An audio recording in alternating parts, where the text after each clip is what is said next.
I'm Laura Layfield, and you're listening to Your Next Podcast. This is the podcast that brings you a different series every single week, helping you to find your new favourite show.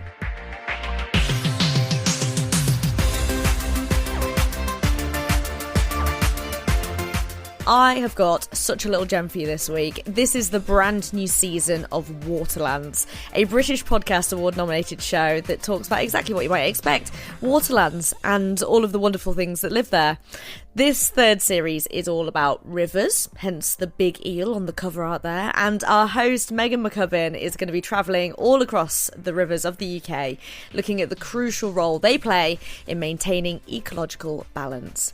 This season, she's also setting out to learn about the rich history of rivers and how they've shaped human culture over the centuries. Enjoy! This is lovely. This is Waterlands.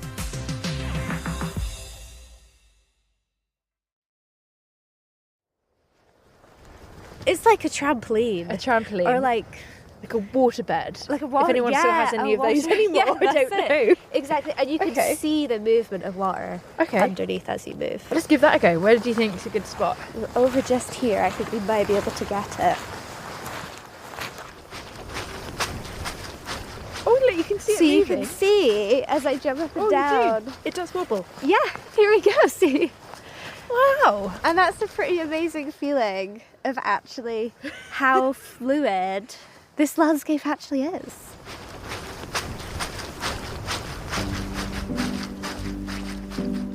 Welcome to Waterlands, a series brought to you by WWT. I'm Megan McCubbin, and in this series, I'll be taking you on a journey along some of the most fascinating and vital wetland habitats on our planet, rivers. Imagine standing at the source of a river. What do you see? Is there such a thing? Perhaps it's a trickle of meltwater from a glacier, or a bubbling spring emerging from the earth. Would it have moved if you came back a year or even a season later? In this episode of Waterlands, we're going to the source of the River Thurso in Scotland. The area is known as the Flow Country, and it also just happens to be the biggest expanse of blanket bog in the world.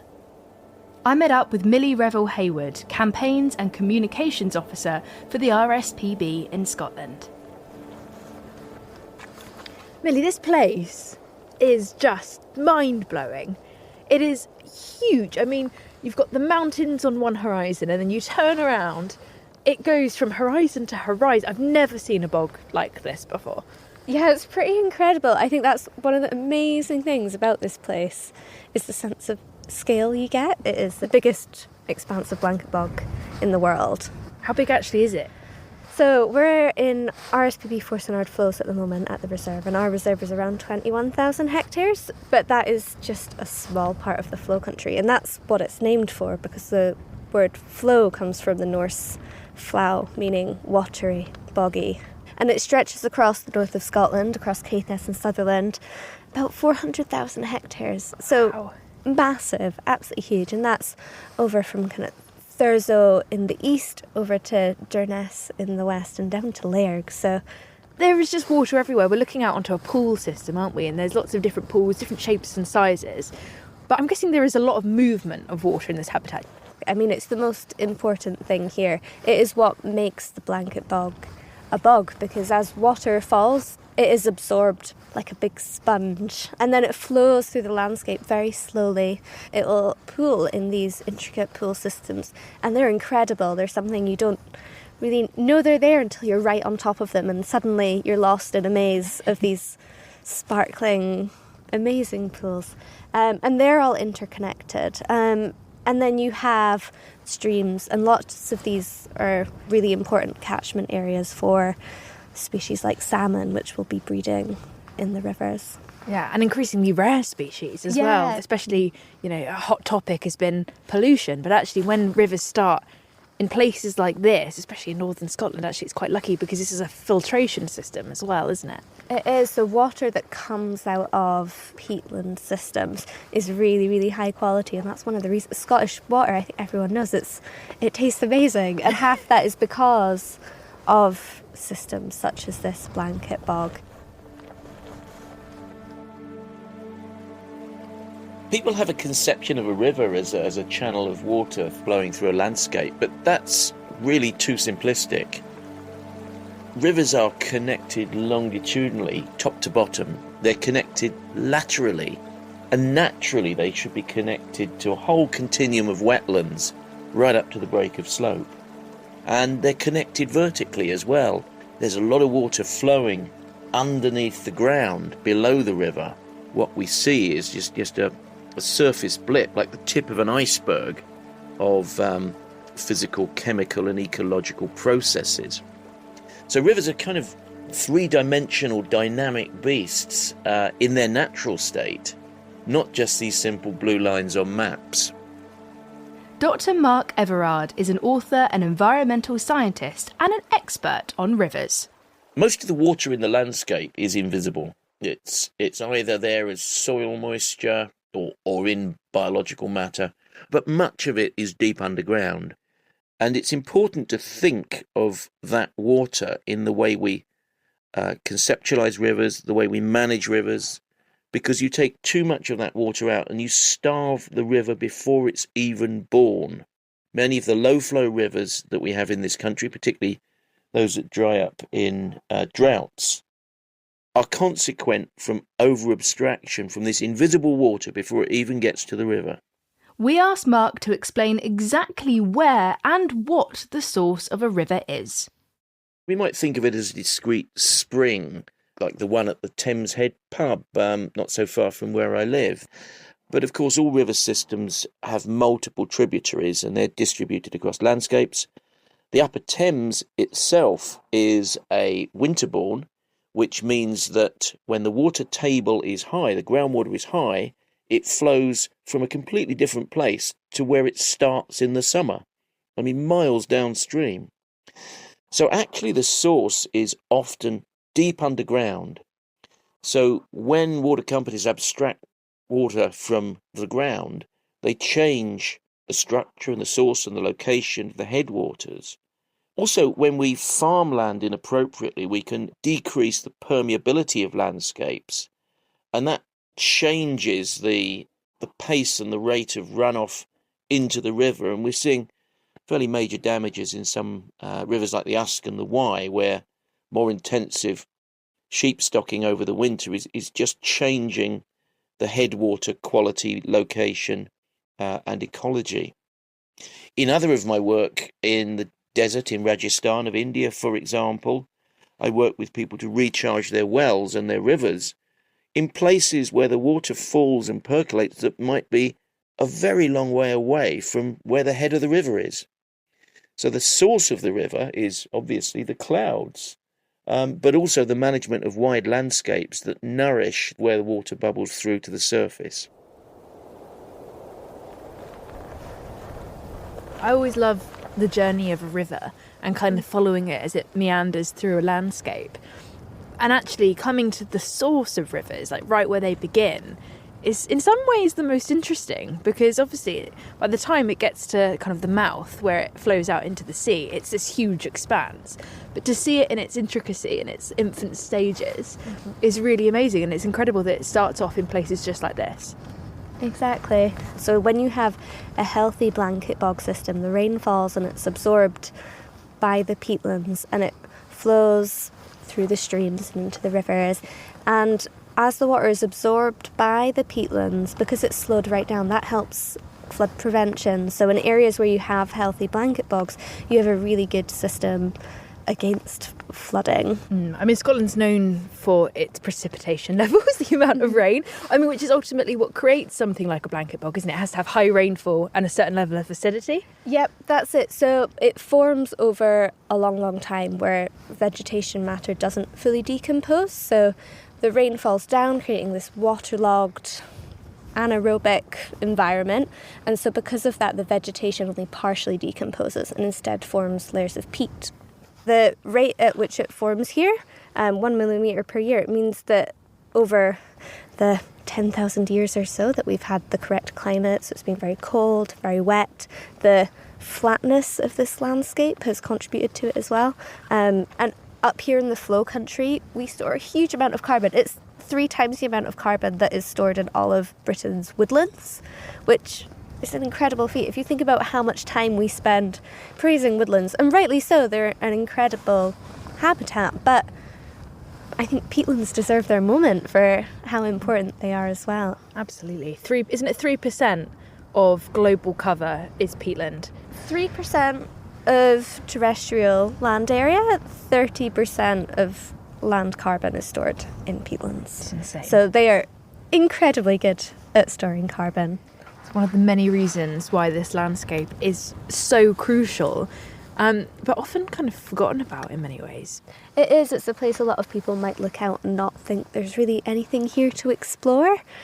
It takes a little bit of time sometimes to understand how special the blanket bog is, but actually you just need to get a closer look. Peatlands are amazing for biodiversity, so lots of the plants are specialised to live here. So we have things like sundew and butterwort, which are insectivorous, so they trap dragonflies and damselflies and midges within their sticky hairs. Let's have a look down. Let's look down here, because I mean, even within the space of like 10 centimetres, you're seeing almost like a miniature forest of different species of plants. One of the really important plants that we find here, which we can see beneath us just now, is the sphagnum mosses. They love it here. They keep it nice and wet and boggy and acidic, and they helped create little microbiomes as well. So they might be found in the pools or on the edges of pools, or creating hummocks, which then bird species like golden plover will sit and rest on and call out from. Throughout the year, they change colour like the trees do, and it's almost like, we call it a mini autumn sometimes when they start turning red into the autumn season. Okay, so we've got a mini rainforest right by our feet. Should we have a little bit of a look further on? Yeah, let's.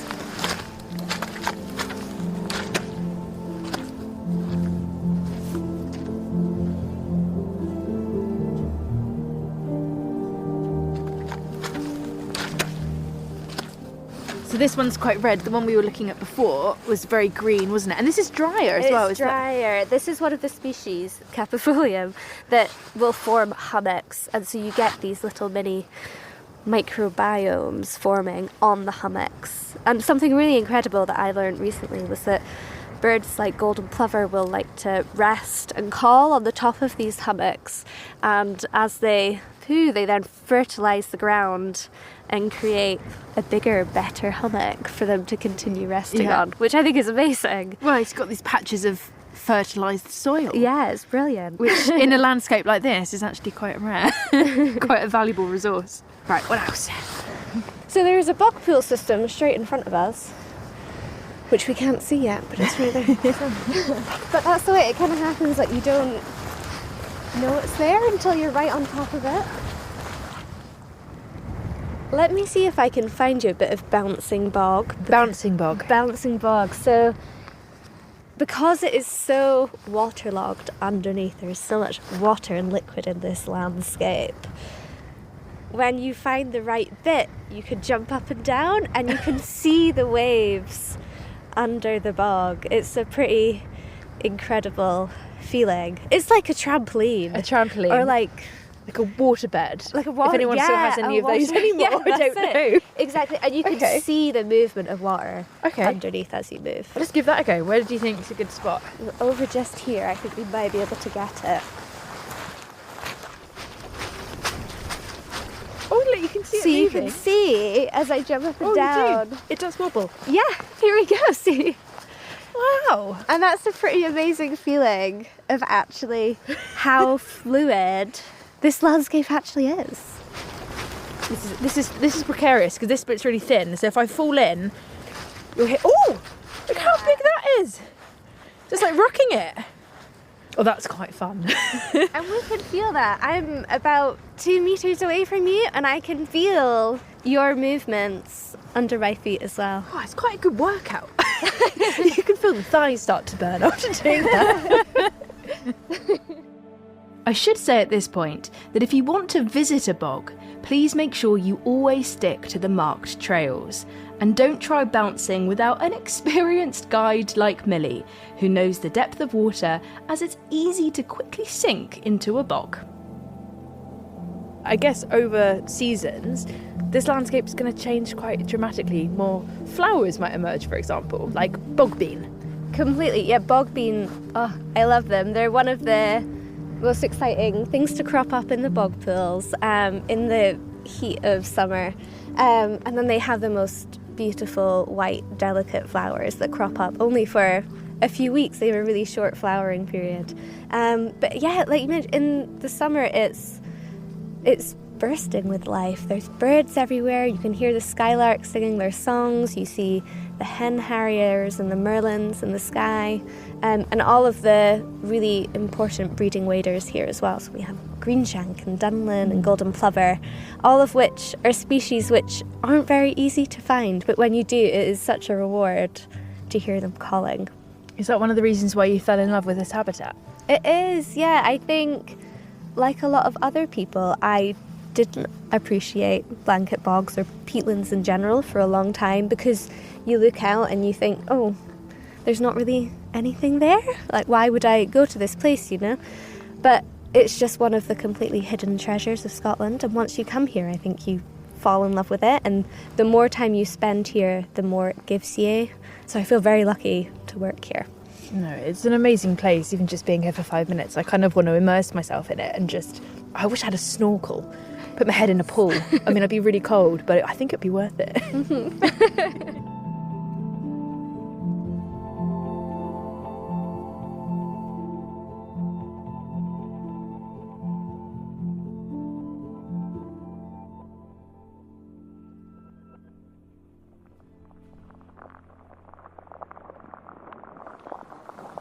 You can't really see under the water often, but you can listen and hear. So it sort of reveals this very mysterious soundscape, and you're not really sure what's making the sound, but it's very fascinating. The artist Kathy Hind hasn't put her head in a pool, but she has done the next best thing and put her microphone down there. I had this sort of fascination with thinking, well, we can listen at different depths in the bog. And when you listen at different depths, you're actually listening back in time almost, because 1 millimetre of peat will form in a year, and it's 10 metres deep in some parts of the flow country, so that's just 10,000 years of peat formation. So yeah, I've been making work about our relationship with water for many years. All the water in the world is connected, and there's so many amazing metaphors when you start thinking about water and the modern human world and our relationship with that, and that we're made of 60% water as well. In 2019, Kathy was asked to make some work for something called Below the Blanket. It was a show produced in 2019 by the art house Cryptic, based in Glasgow, creatively directed by Cathy Boyd. And she commissioned a series of artists to respond creatively to the incredible landscape in the flow country in the north of Scotland. Different parts of the bog sound different. So when you go in a very soggy, wet area of the bog, then you will get... if you're in a watery, like a bog pool, you will have some invertebrates in there and some life in there. And a lot of underwater sound calls from invertebrates will be kind of clicking and popping and scratching and very sort of percussive sounds.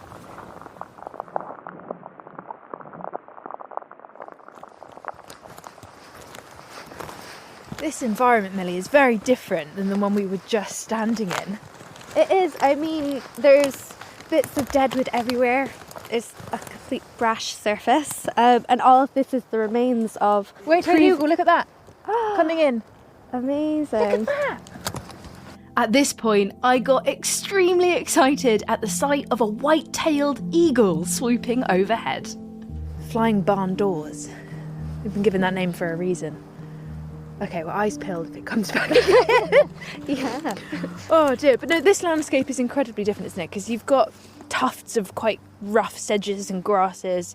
We stood on this dead wood field, if anything, and it seems pretty devoid of life and of water, actually. It is. So that's one of the main things, that when these forestry plantations were put in, they had to drain away a lot of the water. And that water, as we know, is what makes the blanket bog so special.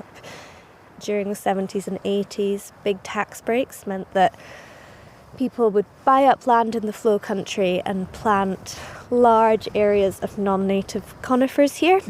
So mostly Sitka spruce and lodgepole pine.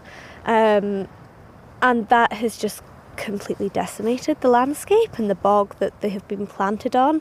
They've had to plough up large areas, put in drainage ditches, and then they have put these non-native trees on top of the bog. And as you can probably guess, that is, not been a good process for the bog, the species that live here. So we are in the process, a lot of our work here is trying to restore those areas that were planted. Non-native plantations can be quite damaging, generally speaking anyway, especially, they're lacking in biodiversity, they're a monoculture, essentially. And to put them on something like a blanket bog, something as important as a blanket bog, it's just madness. Is that one of the main threats that they faced? There are quite a lot of threats to bogs. Forestry is one of the big ones. Drainage ditches in general, so usually these have been put in to try and drain away some of the water for agriculture, development.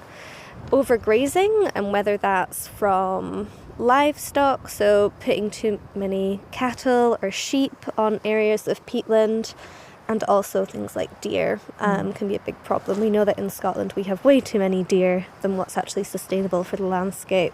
So all of these things can be pretty damaging. How long will this take to return back to its natural state as a bog? A long, long time. The research is still being done to know exactly when that process will be complete, or as complete as it can be. We want to return these previously forested areas to as near natural as they can be.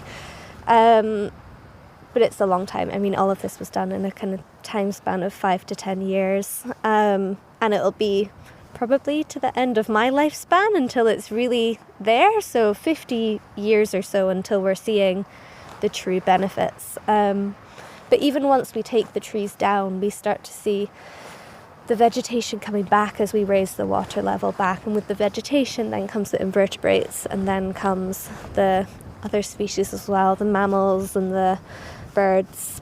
But it's a very long process. Well, I can't wait. Maybe in 30, 40 years' time, we'll both come back here and stand in the same spot, and my feet will be squelching with the sound of sphagnum moss underfoot and something like that. The most wonderful sound. Okay, well, this time in 40 years? Yeah, I'll see you here. Okay, I'll see you here. Yeah, put it in the diary. Joking aside, the work of restoring the bog is so important. For the bog, the mosses, the insects and the birds, as well as for the rivers that flow out of this incredibly unique place. Here's Kathy Hind again, to play us out with her beautiful ode to the flow country, Skylark Walk. So I'm really keen bird watcher whenever I can, so it's just really exciting to be in the flow country because there's loads of really rare bird species you might not normally see or hear. The sense of scale is really interesting because you can look at the mosses and you have to look really, really closely and really magnify things. And then you look out into the distance and it seems like it's just completely flat and goes on forever. And so you don't often see the birds. A lot of them are either really high in the sky or ground dwelling. So I had some very early mornings going out in the mist and the fog, and it was so atmospheric. And I could hear the sound of the snipe, which is a really interesting sound. In fact, I didn't realise it was a bird to start with. I was very confused because it kind of goes wah, wah, wah, wah, wah, wah, wah, wah, wah, wah. And it's not doing the call like a bird would call. It's actually got these incredible tail feathers that are stiff, and it does a special kind of dive, and the tail feathers vibrate and then make that sound. And then I could also hear the golden plover, which is quite rare, but you do hear them at the flow country, so I was thrilled to hear my first golden plover when I was there. And of course there were a lot of skylarks, which I really love the sound of the skylark. It's very continuous, tweety, bubbling kind of sound. So it was really amazing because I had all these birdsong recordings and I wasn't sure exactly what to do with them.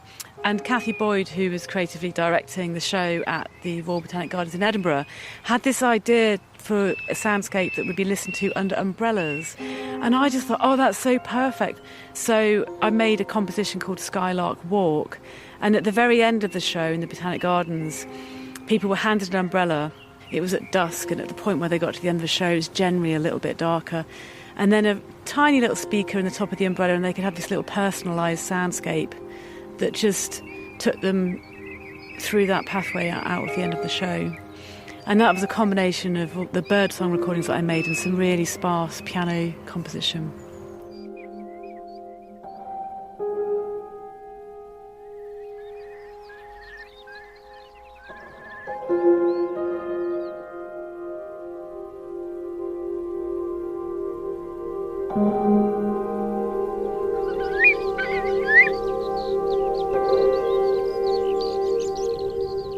For more information on rivers and for fascinating nature stories, sign up for emails at wwt.org.uk or follow WWT on our socials. Waterlands is an 1860 production for WWT. The producer is Ellie Richard.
I just love it. I think it's lovely. If you enjoyed it too, you can find more from Waterlands by searching for it right here in your podcast app. And don't forget to come back here next week for another great podcast. You can find all my recommendations along with news, reviews and much more on Podcast Rex at www.podcastrex.com.